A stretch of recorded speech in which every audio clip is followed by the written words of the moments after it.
Hello, Tony.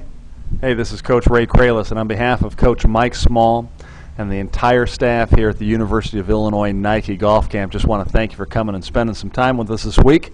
Certainly was our pleasure having you here, and it was fun to visit with you and get a sense of how your golf game's developing. I know you've got city tournament going on this week. You've qualified for that. Well done.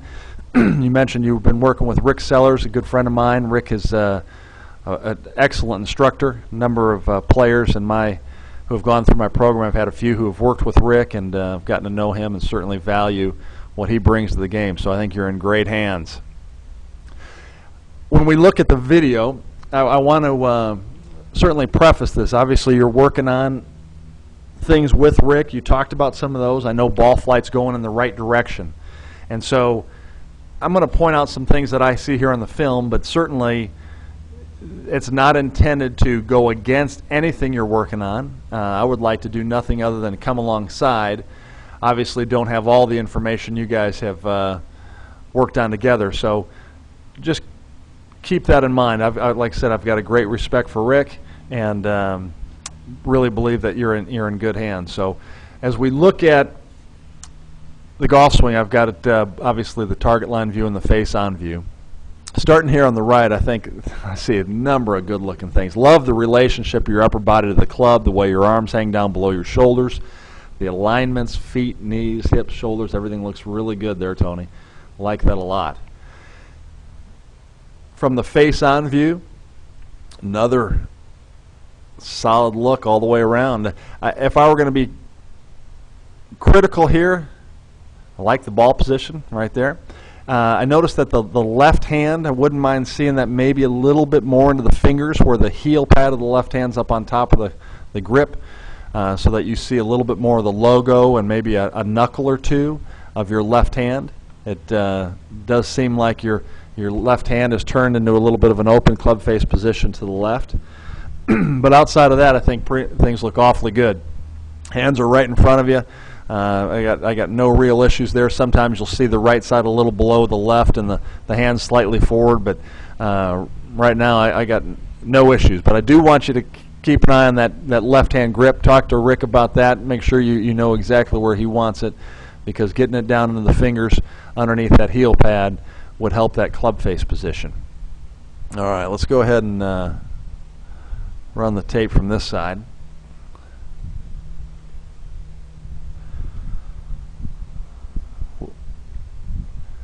Obviously, you're an athlete. There's a lot of athleticism in the swing, very fluid. Love the balance and the finish, how solid that looks. I'm going to put just some references here. This is kind of a safe zone, if you will. There's no one perfect way to swing the club, but keep it inside the shaded area is a pretty safe bet. It's just a little under going back. I wanted to point out, too, that club face. We talked about that left hand a little bit. That club face does open up fairly quickly. And you see how the toe's already in line with the shaft. Wouldn't mind seeing that a little quieter in terms of how it moves back. But love the balance there, the shaft. Left arm across shoulders. Club face is going to get a little open even though it disappears behind the arm. But boy, really solid there. Now let's watch how it comes down. We see it change shape just a little bit. Face is still a little open right there. Very vertical looking underneath the shaft. And notice as it comes down, it gets a little outside this shaded area, actually outside the golf ball. So the shots you were hitting here were some pulls inside the video area. And obviously this would be a little bit of a pull path, one that's outside and cutting back to the left. And as long as the face squares up, that would lead into that pull. And you certainly do a good job of getting that face squared back up. You've got to use some of your athleticism to do it. I would, and I'm confident you guys are doing things that'll lead you in this direction. But I would love to see that club face be a little bit more neutral, not quite so open. And I would love to see the club stay inside the shaded area coming down versus getting outside the golf ball so that you can come from the inside, and that just helps promote that draw. You know, good draws ideally need to, well, good draws start to the right of the target. No ideal about it. If that ball is going to be curving right to left, we want it starting right of the target and moving back into it. So for good draws, we definitely need a path that's coming from the inside. And like I say, I'm confident you're heading in that direction. That's why I want you to make sure that you talk with Rick about these things. So let's take a look at this face-on view and see if we can identify a couple things relative to this path and relative to this club face. We talked about the left-hand grip, okay? And like I say, getting that a little bit more in the fingers where you can see a couple knuckles, getting the heel pad of your hand on top of that grip will help that. That way that face won't be opening up quite as much off the golf ball.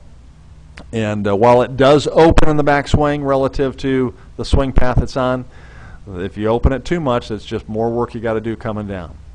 All right, I really like how you're looking here, and I wanted to point out something that I think is really solid and is key to this path. At this stage of your swing, I like that you still have just ever so slightly a lean to your upper body. And you've kept that lean. Now as you continue on, there's a little bit extra up here, and you start to lose some of that lean, you see. And you see how your upper body, instead of being slightly away from the target, actually starts to tip back into the target. Okay, let me take you back to the beginning. We even see that in your head. I've got that line drawn right along the side of your head. So when you get up to the top, I'd love to see you stay in stable balance. Be careful not to get too tipped back into the target, because when you do, and if your upper body starts to lean into the target, the effect of that is on the shape of this downswing. So here we've got it in the shaded area. We've got it in good shape. We saw from the other side that you're going to go a little tippy there, and then as you lean into the target, if you unwind from a leaned into the target position, that's where you got a tough time getting this club coming from the outside or coming from the inside. So to find this shaded area, I personally would like to see you keep a little bit more of this spine angle you've got here, where this head stays a little bit more centered versus moving back into the target. Upper body getting slightly in front of the lower body with that slight tilt, because that way you can come from the inside, and we're wanting to come from the inside with the square club face. Then you don't have to use quite as much athleticism and eye-hand coordination to square that face. So those would be my thoughts, Tony. Like I say, you're in great hands. I'm confident of that, and obviously you're seeing some good things on the golf course, so that's encouraging as well. So you're getting the validation you want. Keep going with the course, but let's make sure we're all on the same page. Talk with Rick, get some feedback on that left hand. We want to make sure, like I say, that face doesn't get into too open of a position where we see so much of the face here. And then, like I mentioned too, just from the balance standpoint, I would love to see that head, the spine in particular, stay a little bit more stable versus a little lean into the target, okay? Because that's going to help that downswing path. That's going to allow you to come from the inside. You come from the inside with a club face that's a little bit more square. You're going to hit it a lot of straight shots. You're going to hit a lot of consistent shots, and the consistency should improve, not relying so much on timing. But again, very confident you're heading in the right direction with Rick, and just make sure that you're sharing this with him so that it fits into your plan and doesn't compete with it. Now let me pull up a model or two just to give you a sense of what I'm talking about here. We'll use Jonathan Bird, and I'm going to use a box here just to illustrate the head position. Again, we can let it float a little bit to the one side, but don't want it moving too much into the target with a change in spine angle anyway. There are some good players that do move into the target. Now, as he transitions, you see how the head stays back, and there's upper body has just a slight.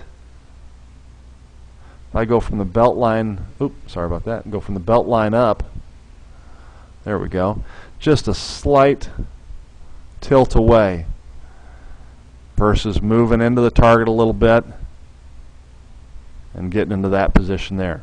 So again, that's what makes it harder to find that inside attack.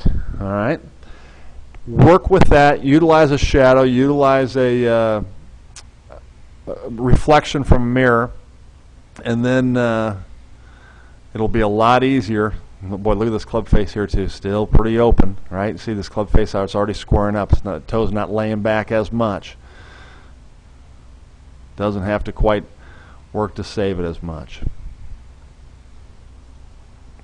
Let's get to this side just to show you that shaded area. We'll use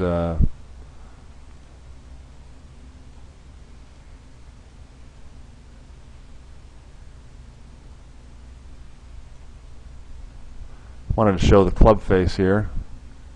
And again, there's no one right way, but you can see how the face in his case still has the leading edge almost matched up with the spine angle versus opening up. Okay. And then we saw when that spine angle is maintained, boy, a lot of good things. Love the relationship with the lead arm and the shaft. Like I say, face is a little open. Let me show you what I'm talking about there. Look at the difference in that face, how it's laid down underneath that shaft. If you can see it, I know it's a little dark here. Let's see if I can lighten this up. There it is. See how the face is out to the right side of the shaft versus underneath it. Becomes a little easier to find the shaded area coming from inside the golf ball.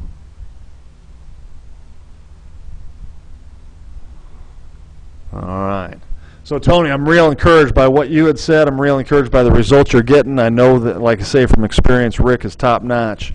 So stay the course, and but let's see if we can't massage some of these things in there over time. I'd like to see that club face be a little bit more neutral than open. I'd like to see that path come a little bit more from the inside, and obviously you're on a road that's ascending, and it's going to keep climbing. So again, on behalf of Coach Small and the entire staff, it was a pleasure having you here this week with us, and we're excited about your future. We wish you success going forward, my friend. Thanks.